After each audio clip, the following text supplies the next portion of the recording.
Hey guys, it's Joe Raiti from Raiti's Rides, and as you can see, I am sitting here behind the wheel of my 2017 Honda Civic Type R.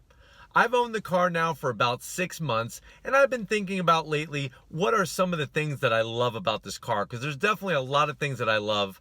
What are some of the top 3 things, let's say, that I love? And while I was thinking, you'd be surprised. What came to mind, definitely in the top 3, is the interior of this Type R.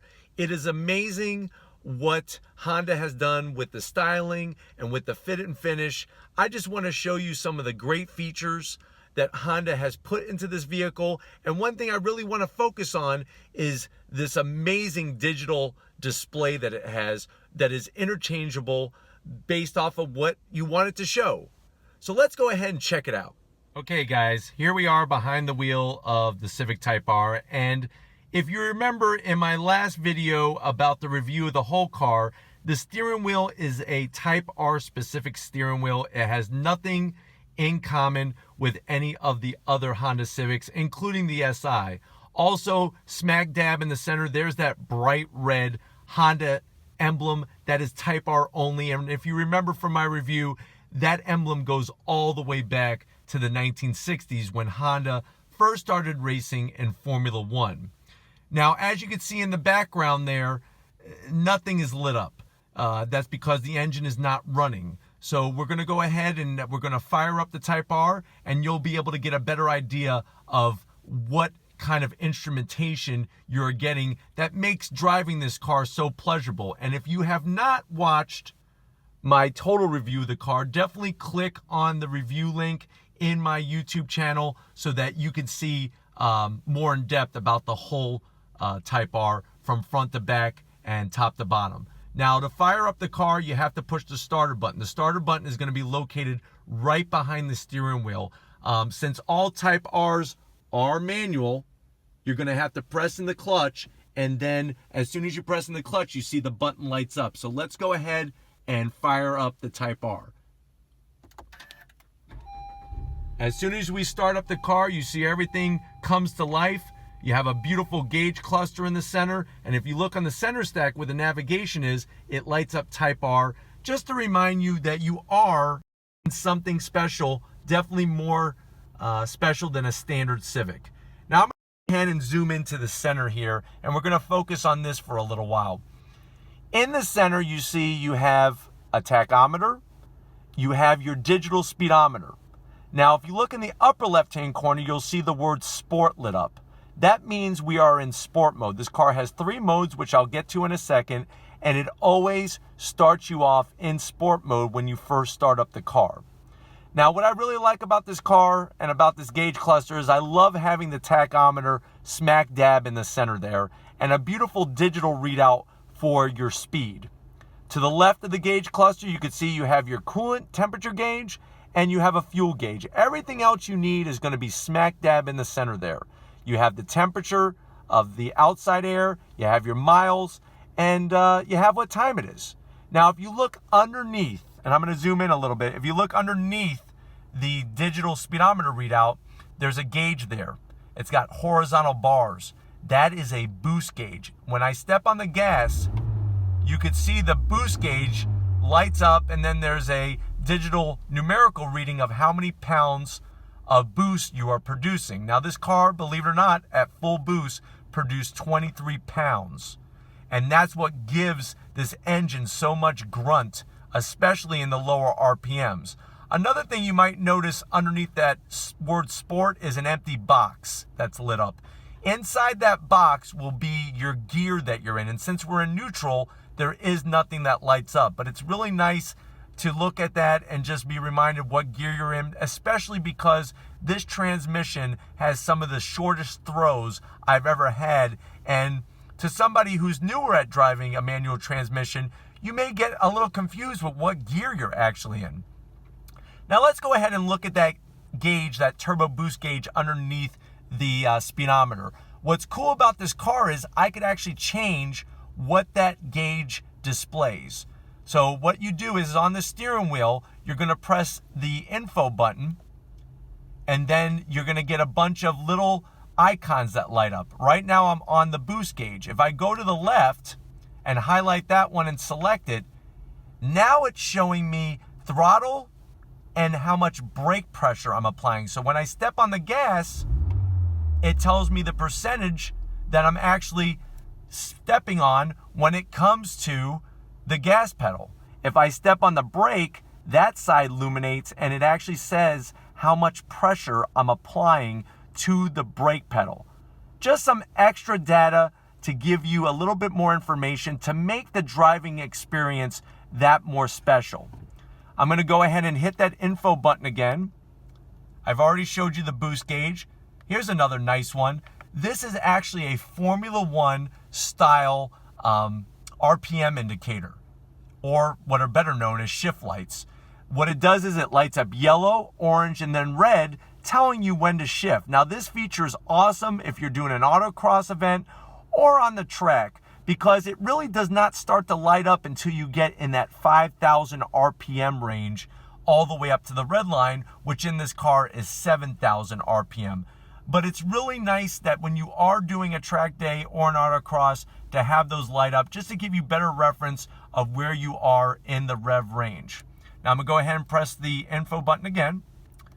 And now you'll see something that has a G on it. That's showing you the G forces. This car could handle over 1 G in the turns, which, remember, for a front-wheel drive car, that is unheard of. But what's really neat is, at a track day, at an autocross event, it actually will show you the G forces of the car and what direction it's pushing the car in. So this is just more information to help you navigate while you're on an autocross track or at a racetrack. I'll go ahead and hit the info button again. Now we have a stopwatch. So if you're doing a track day and you want to get instant time, you control the stopwatch yourself. Another nice feature. Then we have miles per gallon. Guess what? Even though this car has over 300 horsepower, even though it's a performance car, it still gets excellent gas mileage. As you can see, my average has been 25 miles of the gallon. I really, really enjoy that because that's just less money I got to spend at the pump. If you keep going, you have a compass. What's really neat is that when you are actually using your navigation, it will show up in this display instead of the compass so that you can keep track and just look forward when you're trying to get to some destination that you don't know where you're going. Back to the info button. The wrench is going to help tell you what your oil life is. I just had an oil change done on this car not too long ago, so it's still at 100%. You obviously can listen and control your music, your cell phone, and texting. So as you can see, lots of different ways to configure this to make the driving experience that much more special for you. Now, I'm going to put it back on the boost gauge because, like I said, that's my favorite. Another thing I want to point out before I press anything else is that the bottom portion of the tach is red and there's some LED lighting, red LED lighting lit up. That also lets me know I'm in sport mode. Now I want to show you comfort mode. So what we're going to do is we're going to go to the center console here, which, if you can see, there's the plaque that comes on every Type R to let you know what number that you have. This is number 643. I'm going to go ahead and hit the comfort button. What happens is that the center gauge shows that the suspension is getting softer, and if you look, all that red LED lighting went away. Now the tach is nice and white and bright, and that lets you know that you're in comfort mode. Comfort mode, the steering is less intense, and definitely the suspension is much softer. It really, really makes a difference. There's really a difference between these different modes. It blows my mind just how different it is, because I've been in other cars where they have that kind of stuff and you don't notice a difference. I'm going to go ahead back, and now we're going to go Sport, and now we're going to go Plus R. As soon as I go Plus R, everything turns red. The tach, all the LED lighting, and that is the highest setting, so the steering is going to be even more intense, nice and tight, and the suspension is going to be at its firmest. Very, very nice feature to have. lets you know that you're just driving something really special. Now I'm going to go ahead and show you the center stack here.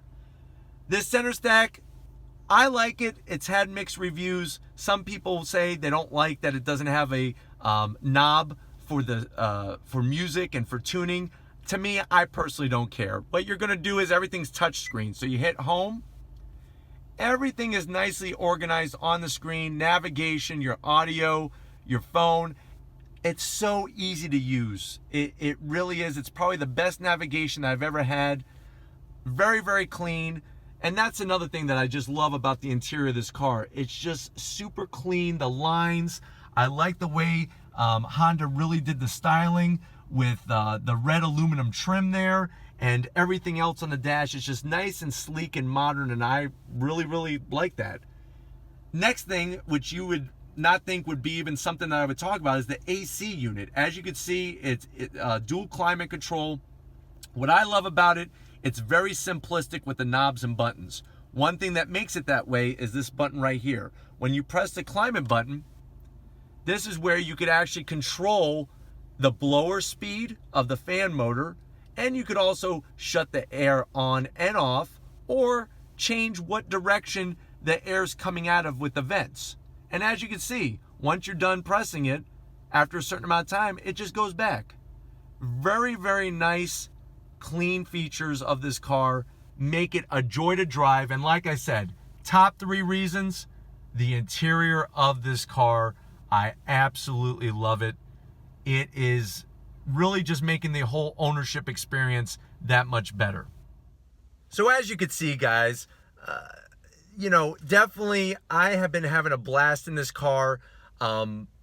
It's really cool when you pull up places and people are asking questions. There's excitement about it.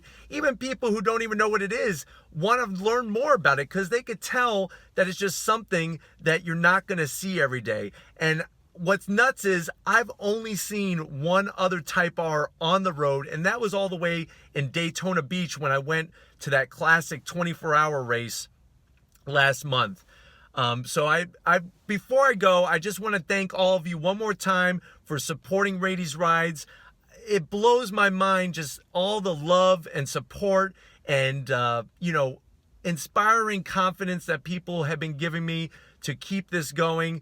Let me know that they're really enjoying it, and it's just allowing me to share my love and passion of cars and everything car related with all of you. And like I said before, if you have a car that you would like featured on Raiti's Rides, or any kind of topic that you would want featured on Raiti's Rides, leave a comment, let me know, and I'll definitely get back with you. And of course, like always, I'll see you on the next ride.